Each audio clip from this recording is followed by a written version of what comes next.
ഈശോമിശിഹായ്ക്ക് സ്തുതിയായിരിക്കട്ടെ. തെനാക്ക് ആണ്ടുവട്ടത്തിലെ 18ാമത്തെ ഞായറാഴ്ച സുവിശേഷ ഭാഗമായിട്ട് നമുക്ക് ലഭിച്ചിരിക്കുന്ന യോഹന്നാന്റെ സുവിശേഷം 6-ാം അധ്യായം 24 മുതൽ 35 വരെയുള്ള വാക്യങ്ങളാണ്. ഈശോ താൻ ജീവൻ്റെ അപ്പമാണ്. ആ ജീവൻ്റെ അപ്പം വിശക്കുന്നവന് വേണ്ടി ഭക്ഷണമായി മാറാൻ താൻ അപ്പമായി മാറി എന്ന് പറഞ്ഞിട്ട് ഈശോ പറയുന്നുണ്ട്, ഇത് ഭക്ഷിക്കുന്നവന് പിന്നൊരിക്കലും വിശക്കുകയില്ല. വളരെ മനോഹരമായിട്ട് ആ ദിവ്യകാരുണ്യത്തിൻ്റെ പാഠങ്ങളിലൂടെ നമ്മൾ കടന്നുപോവുകയാണ്.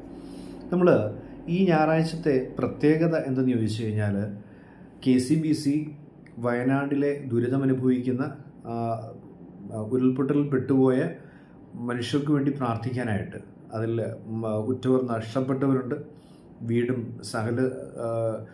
സ്വന്തമായിട്ടുണ്ടായിരുന്ന സകലതും നഷ്ടപ്പെട്ടു പോയവരുണ്ട്, അല്ലെങ്കിൽ ഒരു ഇനി എന്താണ് ഭാവി എന്നതിനെക്കുറിച്ചൊരു ചിന്ത ഒന്നും മുമ്പിൽ ഇല്ലാത്ത രീതിയിൽ വളരെ ബ്ലാങ്കായി പോയൊരു നാളെയുമായിട്ട് നിൽക്കുന്നവരുണ്ട്. അപ്പം ഇങ്ങനെ അവിടുത്തെ വേദന അനുഭവിക്കുന്ന മനുഷ്യരോട് ഐക്യദാർഢ്യം പ്രഖ്യാപിച്ചുകൊണ്ട്, അവരോടുള്ള സ്നേഹത്തിലായിരുന്നുകൊണ്ട്, പരിഗണനയിലും കരുണയിലുമായിരുന്നുകൊണ്ട് അവർക്ക് വേണ്ടി പ്രാർത്ഥിക്കാനും അവർക്ക് വേണ്ടി നമ്മെക്കൊണ്ടാവുന്ന രീതിയിൽ നന്മപ്രവൃത്തിയിൽ, കാരുണ്യപ്രവൃത്തിയിൽ ഏർപ്പെടാൻ വേണ്ടിയുള്ള ആഹ്വാനമാണ് കേരള കത്തോലിക്ക മെത്രാൻ സമിതി നമുക്ക് മുമ്പിൽ ഈ ഞായറാഴ്ചത്തേക്ക് വേണ്ടി തന്നിരിക്കുന്നത്. ആ ഒരു ചിന്തയുടെ പശ്ചാത്തലത്തിൽ നമുക്ക് ഈ വചനഭാഗങ്ങളിൽ നിന്ന് കാണാം. ഒന്നാമത്തെ വായന പുറപ്പാട് പുസ്തകം 16-ാം അധ്യായത്തിൽ നിന്ന്. മരുഭൂമിയിൽ വെച്ച് പട്ടിണി കിടക്കുന്ന ജനതയ്ക്ക് ദൈവം മോശയോട് സംസാരിച്ചിട്ട് ആകാശത്തു നിന്നും അപ്പം നൽകിയാണ്, മന്ന നൽകുന്ന സംഭവമാണ് നമ്മൾ വായിക്കുന്നത്. സങ്കീർത്തനത്തിൽ നമ്മൾ വായിക്കുന്നത്, കർത്താവ് സ്വർഗീയ ധാന്യം അവർക്ക് നൽകി. എഫേസുസാർക്ക് എഴുതിയ ലേഖനമാണ് 2ാമത്തെ വായന. ഇവിടെ എത്തും നമ്മളൊരു കാര്യം വായിക്കുന്നത് പ്രകാരമാണ്, നിങ്ങളെ പഴയ മനുഷ്യനെ ദൂരെ എറിയുക, നിങ്ങളുടെ മനസ്സിൻ്റെ ചൈതന്യത്തിൽ നവീകരിക്കപ്പെട്ട് യഥാർത്ഥമായ വിശുദ്ധിയിലും നീതിയിലും ദൈവത്തിൻ്റെ സാദൃശ്യത്തിൽ സൃഷ്ടിക്കപ്പെട്ട പുതിയ മനുഷ്യനായി നിങ്ങൾ മാറുക. ദൈവത്തിൻ്റെ സാദൃശ്യമുള്ള പുതിയ മനുഷ്യനായി നിങ്ങൾ മാറുക. ദൈവത്തിൻ്റെ കണ്ടാൽ ദൈവമാണെന്ന് തോന്നുന്ന രീതിയിൽ മനുഷ്യനെ മാറുക. ഞാൻ ഈ വചനഭാഗം പറയാൻ കാരണം, യോഹന്നാന്റെ സുവിശേഷം 6-ാം അധ്യായത്തിന് 32-ാം വാക്യമാണ്. ഇവരിങ്ങനെ ഈശോയോട് സംസാരിക്കുന്നുണ്ട്. മോശയുടെ കാലത്ത് മോശ മനുഷ്യർക്ക് മരുഭൂമിയിൽ വെച്ച് ആകാശത്തു നിന്ന്, സ്വർഗത്തിൽ നിന്നും അപ്പം നൽകി എന്ന് പറയുമ്പോൾ, നമ്മൾ നമ്മുടെ ഈ വയനാട് ഇഷ്യൂ, അല്ലെങ്കിൽ പ്രളയത്തിൻ്റെ കാലത്താണെങ്കിലും ഇപ്പോൾ വയനാട്ടിലെ പ്രശ്നമൊക്കെ ആണെങ്കിലും ഇതിൻ്റെയൊക്കെ പശ്ചാത്തലത്തിൽ നമ്മൾ ചിന്തിക്കുന്ന കാര്യമുണ്ട്. ഇവിടെയൊക്കെ നിരീശ്വരവാദികളിങ്ങനെ പത്തി വിടർത്തിയിട്ട് ചോദിക്കുന്നൊരു ചോദ്യമുണ്ട്, എന്താണ് ദൈവം എവിടെ പോയി? ദൈവം എവിടെ പോയി? ദൈവത്തിന് ഇതിനും വരുത്താതിരുന്നുകൂടായിരുന്നോ? ദൈവം എന്തിനിത് ചെയ്തു? അല്ലെങ്കിൽ ദൈവം എന്ത് ചെയ്യുന്നു? അല്ലെങ്കിൽ മനുഷ്യനല്ലേ ഇപ്പോൾ ഇറങ്ങുന്നത്? സാധാരണ മനുഷ്യരല്ലേ ഇപ്പോൾ കരുണ കാണിക്കുന്നത്? ഇപ്പോൾ ഇവിടെ നമ്മൾ വായിക്കുകയാണ്, മോശ അവർക്ക് അപ്പം നൽകി. ഇപ്പോൾ ഈശോ തിരുത്തിയ, മോശ അല്ല അവർക്ക് അപ്പം നൽകിയത്. അത് നമ്മൾ 6-ാം അധ്യായത്തിലെ 33-ാം വാക്യമായിട്ട് നമ്മൾ വായിക്കുന്ന ഭാഗവതാണ്. ഇവരുടെ ഒരു തർക്കം. അപ്പം ഈശോ വളരെ വ്യക്തമായിട്ടും അവരോട് പറയുകയാണ്, എന്താണ് ഈ ഞങ്ങളുടെ പിതാക്കന്മാർ മരുഭൂമിയിൽ വെച്ച് മന്ന ഭക്ഷിച്ചു. യേശു മറുപടി പറഞ്ഞു, സത്യം സത്യമായി ഞാൻ നിങ്ങളോട് പറയുന്നു, മോശയല്ല നിങ്ങൾക്ക് സ്വർഗത്തിൽ നിന്ന് അപ്പം തന്നത്, എൻ്റെ പിതാവാണ് സ്വർഗത്തിൽ നിന്ന് നിങ്ങൾക്ക് അപ്പം നൽകുന്നത്. നിങ്ങളുടെ കാഴ്ചയിൽ അത് മോശ എന്ന അപ്പമായിട്ട് തോന്നുന്നുണ്ടാവാം, മോശയല്ല. നമ്മൾ രണ്ട് കാര്യങ്ങൾ അതിനാണ് ചിന്തിക്കുന്നത്. ഒന്ന്, ദൈവമാണോ ഈ കെടുതിയൊക്കെ വരുത്തി വെച്ചത്? ദൈവമാണോ ഇരുട്ടുണ്ടാക്കുന്നത്? അതാണ് മറുപടി. അല്ല, ദൈവം വിളിച്ചുവാ. ദൈവത്തെ വേണ്ട എന്ന് വെക്കുന്ന ഇടത്താണ് തിന്മ കുടികയറുന്നത്, അല്ലെങ്കിൽ തിന്മ ഉണ്ടാകുന്നത്. ദൈവത്തിൻ്റെ absence of God is absence of goodness is evil എന്നാണ് പറയുന്നത്. അതായത് വെട്ടമില്ലാതിരിക്കുന്നതിന് വിളിക്കുന്ന പേരാണ് ഇരുട്ട്. അപ്പോൾ നന്മ ഇല്ലാതിരിക്കുന്ന ഇടങ്ങളിൽ തിന്മയായി.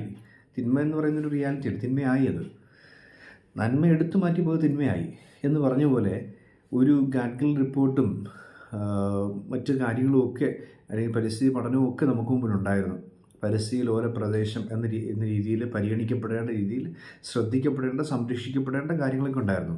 നമ്മൾ ഓർക്കുക, എന്തോരം മലകൾ ഇടിച്ച് തകർത്താണ് നമ്മുടെ റോഡുകൾക്ക് വേണ്ടി, മറ്റ് കൺസ്ട്രക്ഷന് വേണ്ടി കൊണ്ടുപോയിക്കൊണ്ടിരിക്കുന്നത്. നമ്മൾ പറയുന്നത്, പണ്ടൊക്കെ വളരെ ചെറിയ പെർസെൻറ്റേജാണ് മെറ്റൽ ഒരു നിർമ്മാണ പ്രവർത്തനമായിട്ട് ഉപയോഗിക്കുന്നതെങ്കിൽ ഇന്നതിൻ്റെ ഒരു 3/4%, അതായത് ഒരു 75-80 ഒരുപക്ഷെ 90% പോലും മലയിടിച്ചുണ്ടായ പാറ കൊണ്ട നിർമ്മാണ പ്രവർത്തനം ഏർപ്പെടുന്നത്. നമ്മുടെ ഇവിടെ എത്തുമെന്ന് പറയുന്ന മണ്ണ് എവിടുന്ന് വന്നു?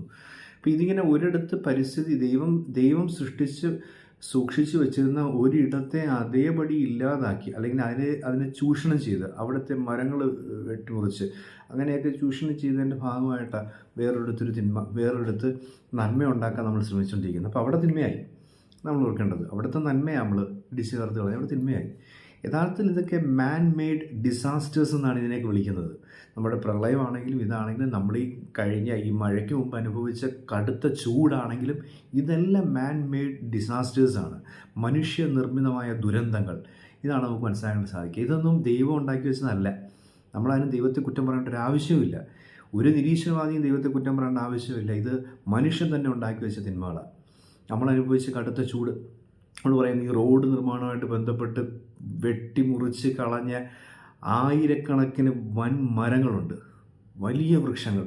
ഇങ്ങനെ കുട നിവർത്തി നിൽക്കുന്ന പോലെ വലിയ വീതിയേറിയ റോഡിന് മുകളിലൂടെയൊക്കെ നമ്മളിങ്ങനെ ഈ കൊല്ലം കഴിഞ്ഞ് തോട്ടപ്പള്ളി, അമ്പലപ്പുഴ, ആലപ്പുഴ ഭാഗത്തോട്ടൊക്കെ പോകുമ്പം കരുനാഗപ്പള്ളി ഭാഗത്തുമൊക്കെ ഉണ്ടായിരുന്നു. ഈ കുട നിവർത്തിയിരിക്കുന്ന പോലെ ഇങ്ങനെ റോഡ് രണ്ട് വശത്തു നിന്ന് മുകളിൽ കവർ ചെയ്യുന്നിരുന്ന മരങ്ങളുണ്ട്. ആയിരക്കണക്കിന് മരങ്ങൾ വെട്ടിമുറിച്ചു. എന്നിട്ട് നമ്മൾ ഈ ചൂടിനെ കുറ്റം പറയുക. ആരെ ചൂട് വരുത്തി വെച്ച്? നമ്മൾ തന്നെ. എന്ന് പറഞ്ഞതുപോലെ തന്നെ ഈ പറയപ്പെടുന്ന വയനാട്ടിലെ പ്രശ്നങ്ങൾ അവിടുത്തെ ജനത, പാവപ്പെട്ട അവിടുത്തെ മനുഷ്യർ, അവരത് അനുഭവിക്കേണ്ടി വരുന്നത് മറ്റു പലരെയും കാരണമാണ്. ആ നാടിനെ, ആ ഒരു പ്രദേശത്തെ ചൂഷണം ചെയ്ത് നശിപ്പിച്ച മറ്റു പലരുടെയും തിന്മ കൊണ്ടാണ്. അപ്പോൾ ദൈവമല്ല ഈ തിന്മ വരുത്തിയത്, മനുഷ്യൻ തന്നെയാണ്. ഒന്നാമത് നമ്മൾ ചിന്തിക്കേണ്ടത്. രണ്ടാമത് നമ്മൾ ചിന്തിക്കേണ്ട വസ്തുത, ഈ മനുഷ്യർ പോയി ഒരുപാട് നന്മ പ്രവൃത്തികൾ ചെയ്യുന്നുണ്ട്. ദൈവം എവിടെ പോയി? ദൈവത്തെ ഇവിടെ കാണാനില്ല. മനുഷ്യനാണ് ഇവിടെ കാരുണ്യപ്രവൃത്തിയിൽ ഏർപ്പെട്ടുകൊണ്ടിരിക്കുന്നത്? അല്ല, ദൈവമാണ് ഇത് ചെയ്തുകൊണ്ടിരിക്കുന്നത്. ഇതാണ് നമ്മൾ മനസ്സിലാക്കേണ്ടത്. ഇവിടെ ഈശോ വളരെ വ്യക്തമായിട്ട് പറയുക, മോശയല്ല. നിങ്ങൾ ഒരുപക്ഷെ ഇതുവരെ കണ്ടു വെച്ചേക്കുന്ന, പഠിച്ചു വെച്ചേക്കുന്ന, കേട്ട് അറിഞ്ഞു വെച്ചേക്കുന്നത് മോശ മരുഭൂമിയിൽ അവർക്ക് അപ്പം കൊടുത്തു എന്നാണ്. തെറ്റാ. മോശയല്ല അപ്പം കൊടുത്തത്. മോശ ഒരു ഉപകരണം മാത്രമാണ്. ദൈവമാണ് അവർക്ക് അപ്പം കൊടുത്തത്.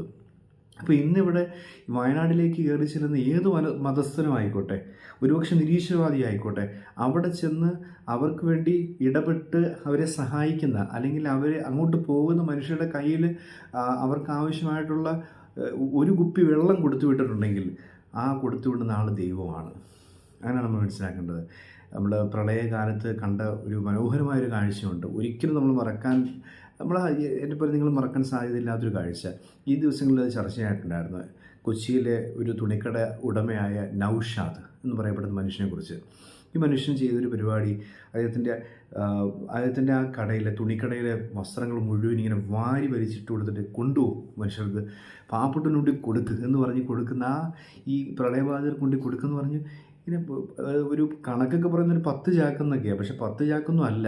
നമ്മളതിൻ്റെ ആ വീഡിയോസൊക്കെ ന്യൂസിൽ കണ്ടതാണ്. പേരിന് പ്രശസ്തിക്ക് വേണ്ടി അല്ല മനുഷ്യനത് ചെയ്തത്.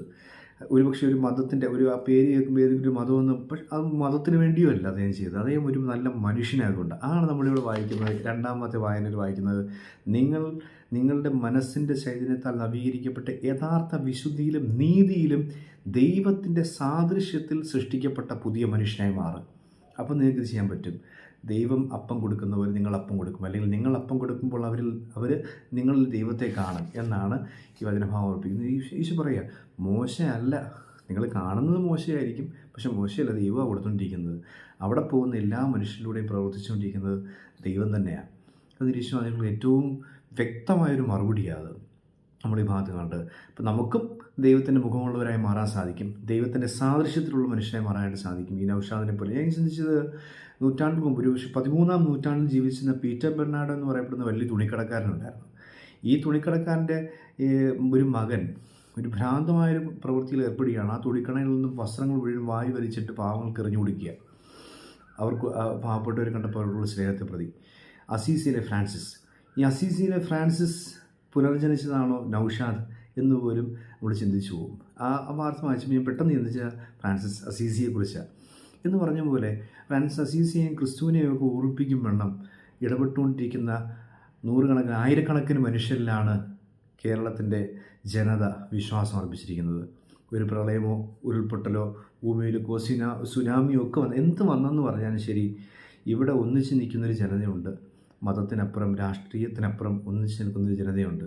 അതാണ് കേരളത്തിൻ്റെ എന്നല്ല ഏത് നാടിൻ്റെയും വിജയം. നമുക്ക് പ്രാർത്ഥിക്കാം വയനാട്ടിലെ ജനതയ്ക്ക് വേണ്ടി. പ്രാർത്ഥിക്കുന്നതിനോടൊപ്പം നമുക്ക് ഈ വചനഭാഗങ്ങൾ ഓർപ്പിക്കുമ്പോൾ ചിന്തിക്കാം, ദൈവത്തിൻ്റെ സാദൃശ്യത്തിലൊരു പുതിയ മനുഷ്യനായി മാറിക്കൊണ്ട് ദൈവത്തിൻ്റെ മുഖമുള്ളവരായി മാറി നമ്മെക്കൊണ്ട് എന്ത് അവർക്ക് വേണ്ടി പങ്കുവെച്ച് നൽകാൻ സാധിക്കും. അപ്പോൾ അവർ നമ്മളിലും ദൈവത്തെ കാണും. എങ്ങനെയെന്നോ അവരിൽ നമ്മൾ ദൈവത്തെ കണ്ട് അവരെ സഹായിക്കുമ്പോൾ കൊടുക്കുന്നവനും സ്വീകരിക്കുന്നവനും പരസ്പരം ദൈവത്തെ കാണുന്ന പുണ്യപ്രവൃത്തിയുടെ പേരാണ് കാരുണ്യം എന്ന ബോധ്യത്തിനായിരുന്നുകൊണ്ട് നമുക്ക് കാരുണ്യ പ്രവൃത്തിയിലും അവിടുത്തെ ജനതയെ സമർപ്പിച്ചുകൊണ്ടുള്ള പ്രാർത്ഥനയിലും ഏർപ്പെടാം. ദൈവം നമ്മെ അനുഗ്രഹിക്കട്ടെ.